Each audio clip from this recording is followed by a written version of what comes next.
This is Sharky McShark with what I believe is the first video review I've ever done for anything.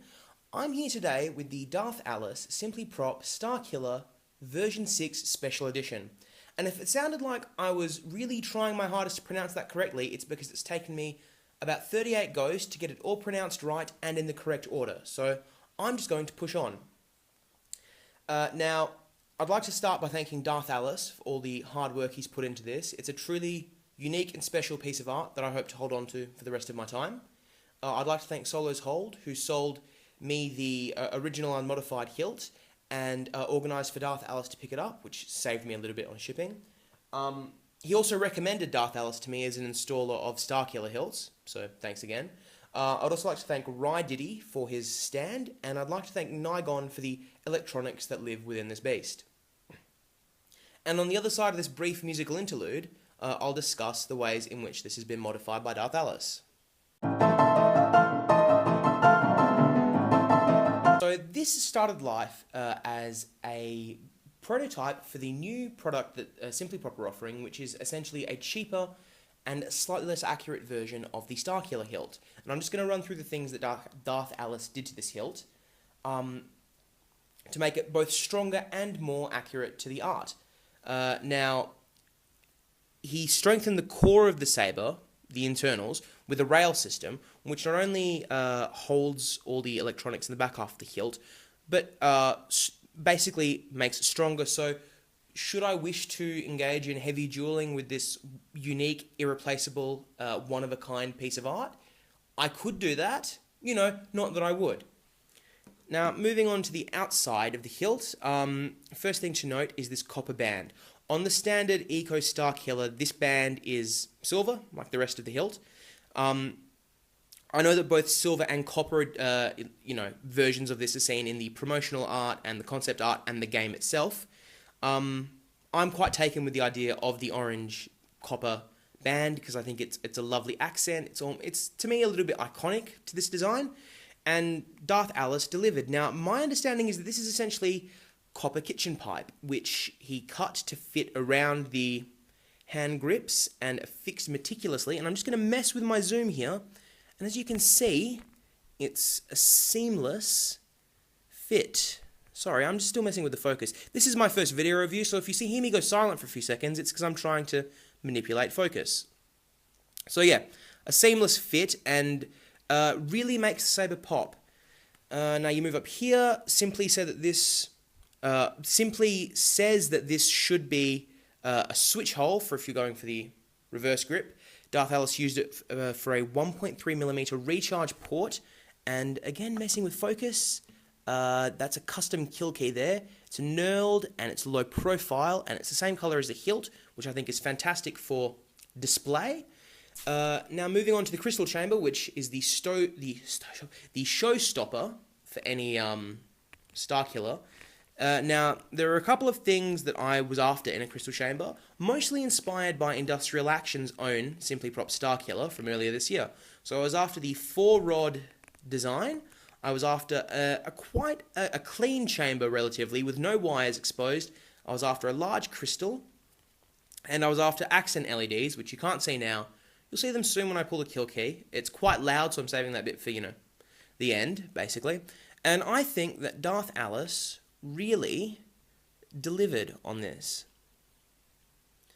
And just a quick note on the crystal itself. This is the crystal that came with the original stock hilt. And the reason that DarthAlice recommended we keep this is because the bottom is water clear and the top has a little bit of opacity and a few imperfections in it. So when the light's turned on, the LED, which matches the blade color, has light shine through the clear bit, and it really twinkles and sparkles and catches perfectly on the top. And it even perhaps separates out the the individual colors of the die. So not only do you get the actual color that the blade is itself, but you also get these little starbursts of just bright light, essentially, in the crystal, which I think is perhaps maybe unintentional, but a fantastic look. And now moving up a little bit more, you get to the glass eye replica thumbscrew. This on the standard Eco is just a black knob. Not only did DarthAlice affix a Graflex replica thumb screw, he also put a red cabochon in there for me, and I'm really hoping I'm pronouncing that correctly, which again adds a splash of colour to the top of the saber.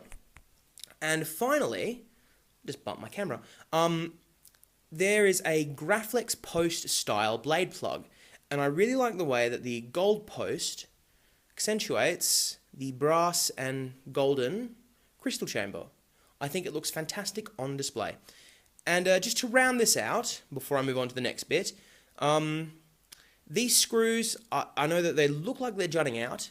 That's because they are. It's because I've got them unscrewed all the way, just so I can, do that without having to mess around with a wrench on camera, because that's perhaps slightly unedifying. Now, on the other side of this brief interlude, I'm going to attempt to do a size comparison, and then I'm going to turn the electronics on, which I know, you've all been waiting for, so don't worry, you won't have to wait much longer.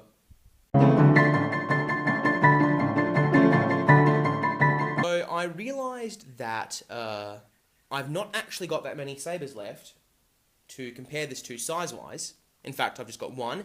That is an Ultra Sabers Graflex. So, as you can see, the Simply Prop is longer, but skinnier. And to be honest, it's quite useless, because I have no idea how the Ultra Sabers Graflex compares in size to a real Graflex or a Parks replica Graflex. So, yeah, this was ultimately very useless. So now I'm going to move on to the electronics. Now, this is running an Igniter R5 that I believe is actually running, I'm told it's an Igniter R5 that is currently running R4, because there were minor issues getting Lord Blako's Starkiller 1 font package working with it, and it's paired with the Z6 LED. And I'm just going to go turn all the lights off and perhaps shut the curtains a bit, and I'll be back in a second.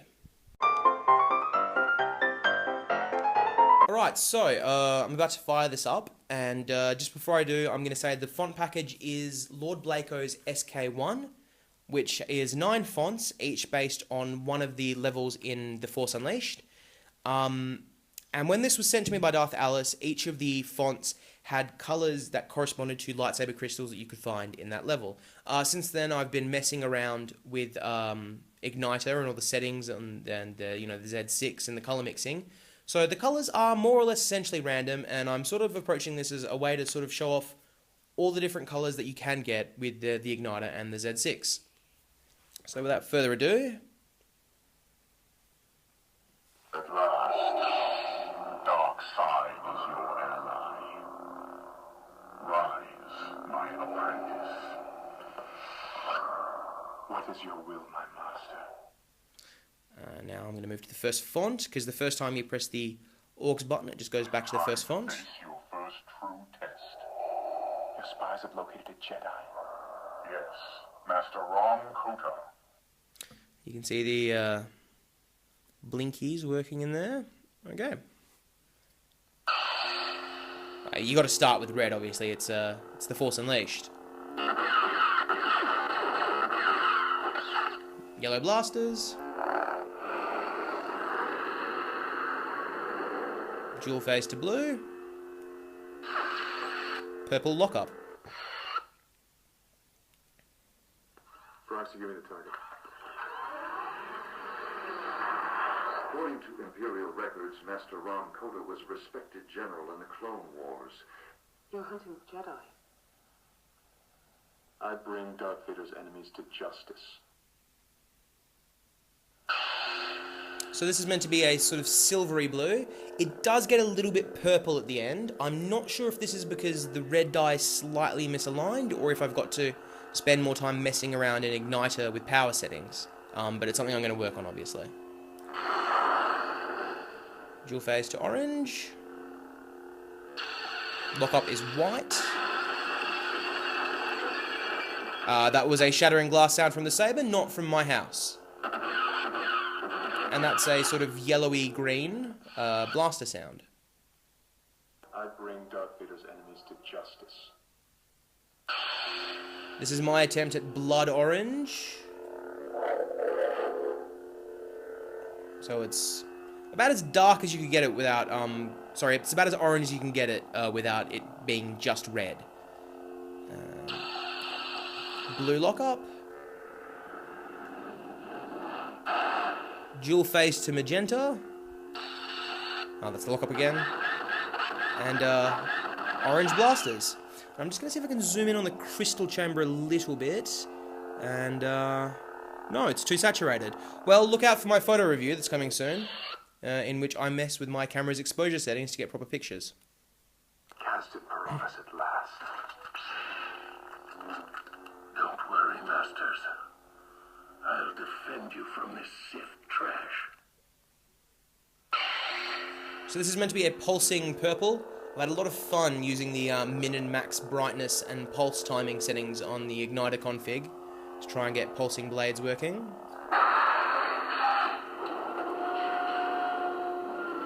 This is dual phase to a standard blue.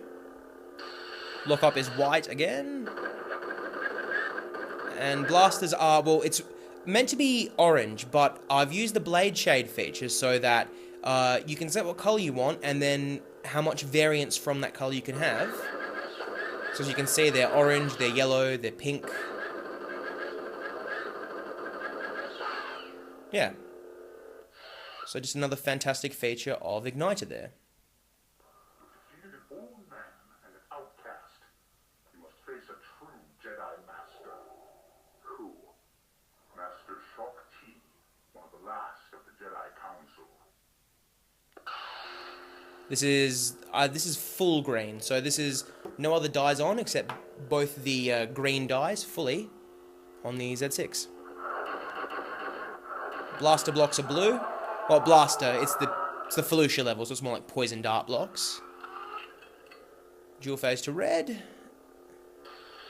And the lockup is pink. You know, just because. We've reached Kashyyyk. I still think this mission's too dangerous. The planet is completely controlled by the Empire. And this is my favourite colour I've managed to mix so far. And it's sort of a aquamarine that tends towards green. And yeah. And I just accidentally dual phased to blue there. And I'm going back now because again, this is the favourite colour I've made so far. Lockups on this are purple. And blaster blocks are orange.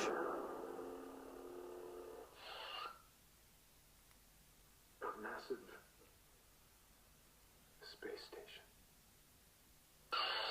So this is a, I don't know, what would you call this? Luke Skywalker blue, almost? Dual phase to a Luke Skywalker green, which is, it's green, all the green dye is fully on, and then a smidgen of red has been added. So it's slightly yellowy. Lockup is purple, because you're meant to be blocking Sith Lightning, because this is the level that you fight Palpatine. And blasters are red. I have waited many years to destroy the real Obi-Wan Kenobi. So this font's based on the DLC level, which is non-canon, in which Lord Starkiller fights Obi-Wan Kenobi in Mos Eisley. And the blade is meant to be, again, silvery blue. It is perhaps a little bit purple at the tip. Again, I'm still messing with the settings, like 4 or 5 times a day, if I have time. Orange blasters. Dual phase to red. And this is the door cutting style dual phase. And green clash. And finally, the last font. We meet at last, son of Vader. So this is from the second DLC for The Force Unleashed, in which Lord Starkiller fights Luke Skywalker on Hoth.